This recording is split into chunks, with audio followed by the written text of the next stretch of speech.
soprano lyrique léger. Pour ce qui est de mes rôles, pour l'instant, puisque je suis assez jeune, je suis plutôt dans le style de Nanetta ou dans les rôles de Susanna, tout ce qui est soubrette dans les opéras de Mozart. Voilà, tout ce qui est assez frais, assez jeune, même si des fois, certains rôles sont assez lyriques.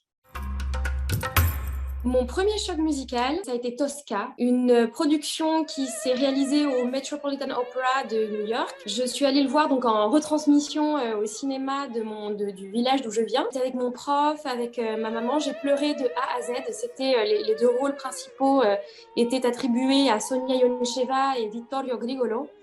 Et c'est vraiment à partir de cet opéra où j'ai dit c'est ça que je veux faire. C'est ça que je veux faire. Je veux pas faire autre chose.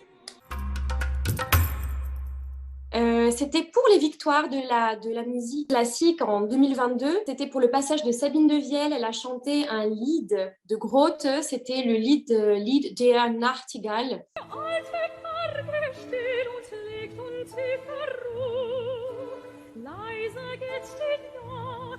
Une note extrêmement tenue dans l'aigu. Ça devait être un mi, un ré ou un mi.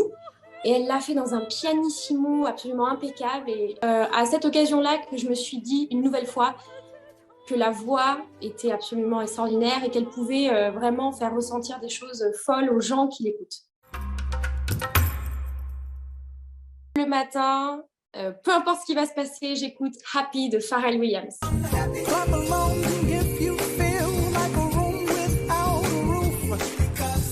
Je suis fan de cette chanson, elle met la pêche, elle est pleine de bonheur, c'est un condensé de vitamines, donc voilà, je me l'écoute tous les matins.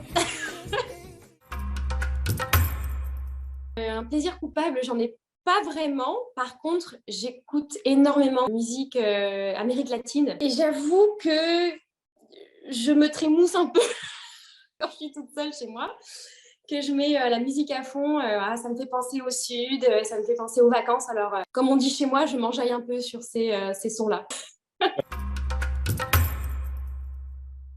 Je connaissais pas Eugénie avant d'enregistrer donc pour Génération Opéra. Et en fait, on a beaucoup entendu parler de nous parce qu'on a fait les mêmes choses. Elle était à l'Opéra Studio du Rhin avant moi. Je suis arrivée après elle. Donc, elle m'a envoyé un petit message une fois pour ma rentrée. C'était adorable d'ailleurs. Et en fait, on n'arrêtait pas de se croiser sur les réseaux. On s'envoyait des messages. On a vraiment eu beaucoup de relations à distance, quoi. Et vraiment, quand je l'ai rencontrée la dernière fois donc pour les enregistrements pour Génération Opéra, c'était la première fois que je la voyais en vrai et on avait vraiment l'impression de se connaître. Donc, c'est vraiment un univers très particulier, l'opéra, parce qu'on a beaucoup de visibilité sur les réseaux, on a beaucoup de visibilité par rapport aux concerts qu'on fait. Et finalement, on se connaît sans se connaître. Et j'ai trouvé ça vraiment super chouette comme moment. Je sais pas, bon, je le prendrai tous, hein, je pense. Parce qu'ils ont tous des voix au top, on s'embêterait pas, comme ça on ferait des super chorales, on ferait des morceaux tous ensemble, c'est chouette. Puis je cuisine, donc moi je veux bien me porter volontaire pour cuisiner, il n'y a pas de souci.